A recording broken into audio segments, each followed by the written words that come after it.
নবীজি বলেন, কোন বান্দা আল্লাহর সবচেয়ে ঘনিষ্ঠ হয়, আকরাব সবচেয়ে ঘনিষ্ঠ হয় যখন সে সেজদা করে। সেজদা করে।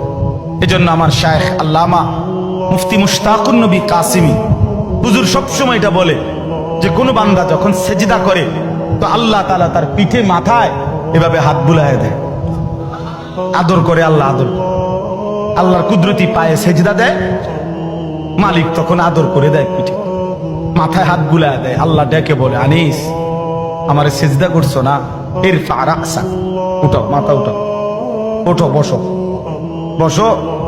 আর কিছু বলবে কিনা বলো? তো বান্দা বলে, আত্তাহিয়াতু লিল্লাহি ওয়াস সালাওয়াতু ওয়াত তাইয়্যিবাত। আল্লাহ বলে, আচ্ছা আমার প্রশংসা করলাম, খুশি হলাম, আর কিছু?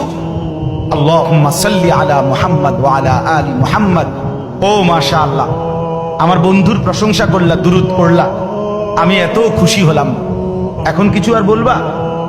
তো বান্দা বলে, আল্লাহ সেজদা দিয়ে আপনার কাছে আসলাম, আপনার প্রশংসা করলাম, আপনার বন্ধুর দুরূদ পড়লাম, একটা উদ্দেশ্য আছে, মাকসাদ আছে। কি মাকসাদ, কি উদ্দেশ্য? আল্লাহুম্মা ইন্নী যালামতু নাফসি যুলমান কাসীরা।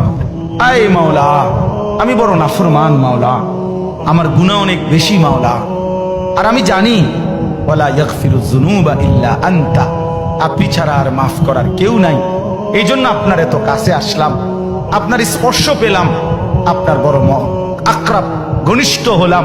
উদ্দেশ্য হলো ফাগফিরলি মাগফিরাতাম মিন ইনদিক, আপনার পক্ষ থেকে আমারে ক্ষমা করে দেন, ওয়ারহামনি, আমার একটু দয়া করে দেন, ইন্নাকা আনতাল গফুরুর রহিম, আপনি মাফ করবেন না কা?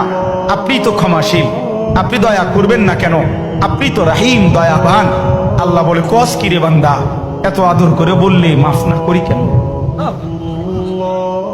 কি কইছেন এখন? আল্লাহু আকবার।